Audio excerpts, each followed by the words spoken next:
On a la chance, on a le jeune mâle qui est sorti de son nid, juste au-dessus de votre tête, et les deux autres femelles qui sont dans leur nid.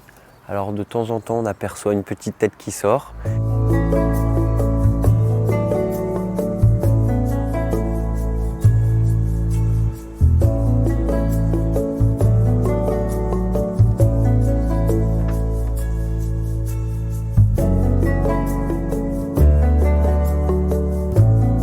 On a eu 3 petits, ils sont nés dans la nuit du 24 au 25 juin 2022. Ils n'ont pas encore de prénom, on a proposé aux autres de participer à proposer des prénoms et après nous, les soigneurs de la tournée, on va choisir. Là je leur donne du bambou, c'est leur nourriture principale. Ils ont beau être classés chez les carnivores, ils mangent principalement du bambou, ça compose 90% de leur alimentation. Ils ne sont pas du tout cousins du panda géant, hein, c'est souvent une idée reçue qu'on se fait. Le panda roux c'est vraiment une espèce à part qui fait partie de la famille des éluridés. Le panda géant lui par contre c'est un cousin de l'ours, il fait partie de la famille des ursidés.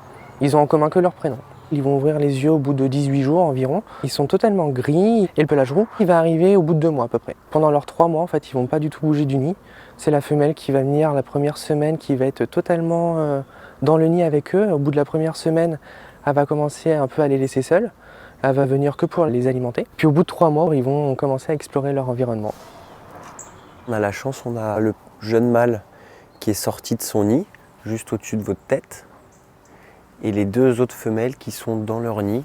Alors de temps en temps, on aperçoit une petite tête qui sort.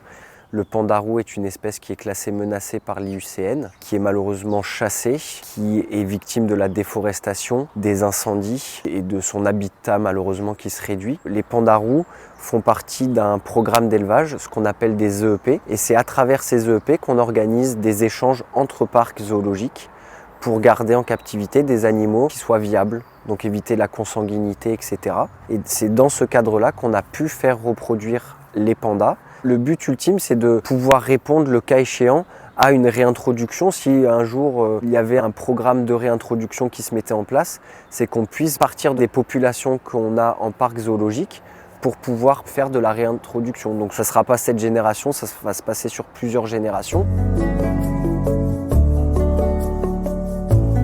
Ces bébés, à l'âge adulte, tout simplement, comme dans le milieu naturel, ils vont partir dans d'autres parcs pour éventuellement soit faire de la reproduction à nouveau ou former des groupes non reproducteurs. Et c'est ce qu'ils feront grâce à notre réseau de parcs européens.